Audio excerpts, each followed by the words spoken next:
At Beatgrid Media, we address today's ad audience measurement challenge through a very innovative technology and solution. So why is ad audience measurement challenge? Well, please raise your hand if you watch TV, video content on other devices than the traditional TV. Okay. Please raise your hand if you do not recall all the TV ads and radio ads that you might have seen yesterday. Well, that becomes Blur TV Insights, and there's a lot of waste going on in a market where we spend about $173 billion on TV advertising. So we create a clear view on the actual TV ad, radio ad effectiveness and reach across different devices and platforms. So how do we do that?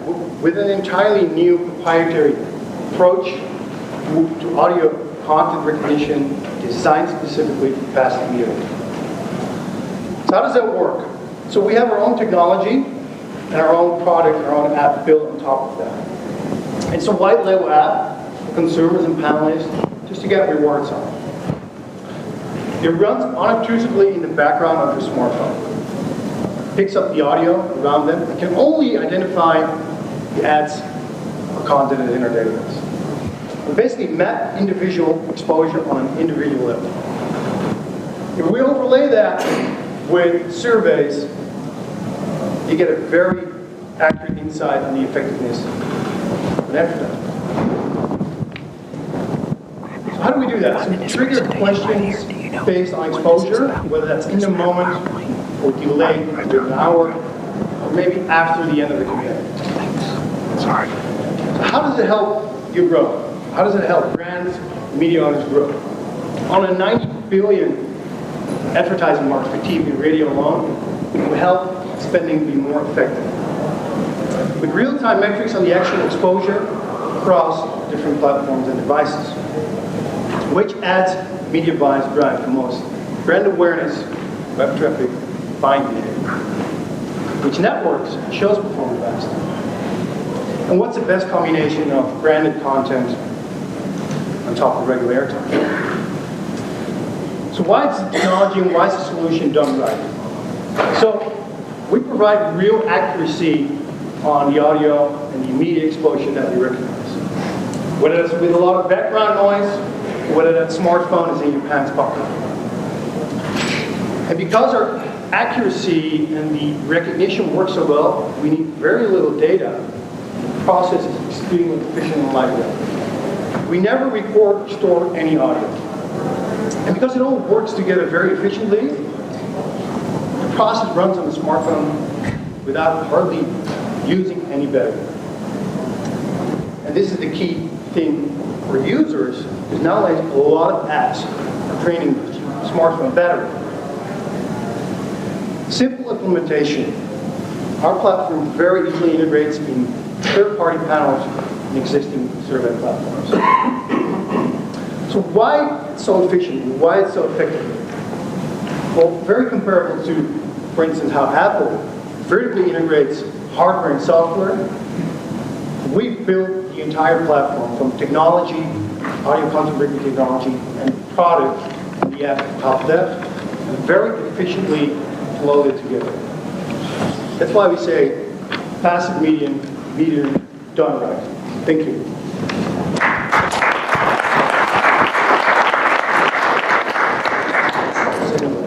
Good job. So we've got 5 minutes on the clock, and judges. Daniel, it seems like an awful lot of spam surveys going out to people when they're consuming media.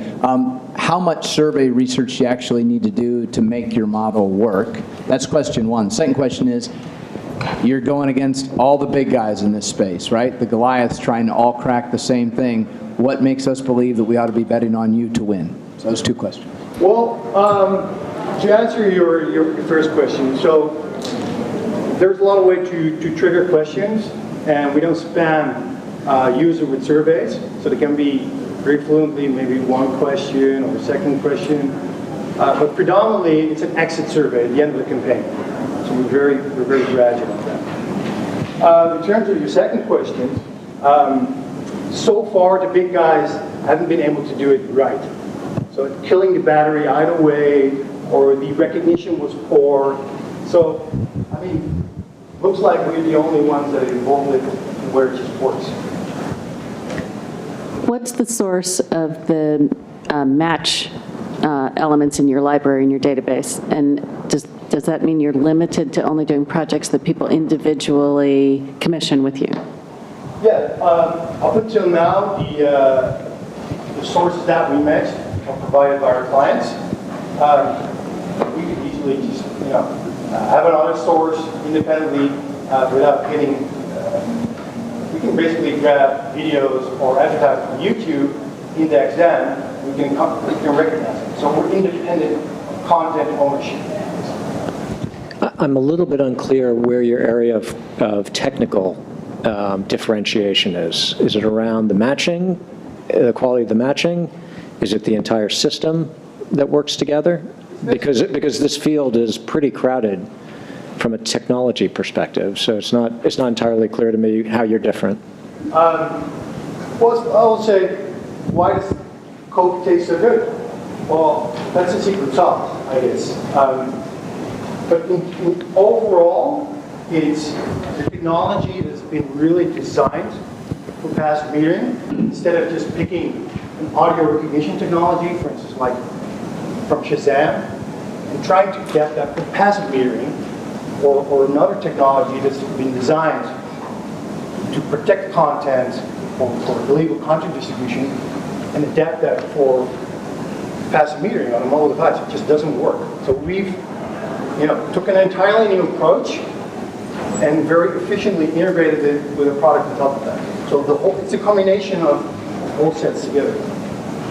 How does this work in a multi-device room or atmosphere? I mean, I think about my 3 kids running their 3 iPads, hearing all different kinds of stuff going on at the same time. The TV's on, I'm on my phone. So how is it just on the device that it's loaded onto that it's receiving the input, or I mean, is there a lot of noise around if there's a lot going on? I'm thinking radio especially. How does it pick up on that? Yeah, so it only recognizes, of course, on the device where it runs our app. And if there's a lot of background noise, we still recognize it to the extent to where it works very similar to the human ear. So if it's too much background noise, you as a human won't pick it up. You won't get into it. So if I'm watching television and I'm exposed to a television spot, but I also have my YouTube running on my device, it's only getting what's on my device as far as my exposure? No, it's ambient.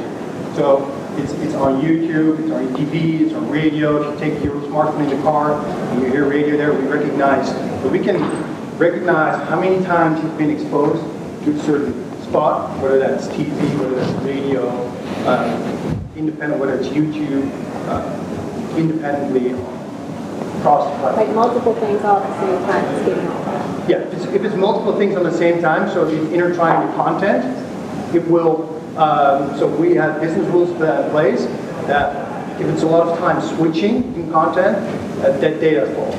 So. Do you have any geographic limitations? No, we don't. 10 seconds. Going once, twice. Daniel, thank you.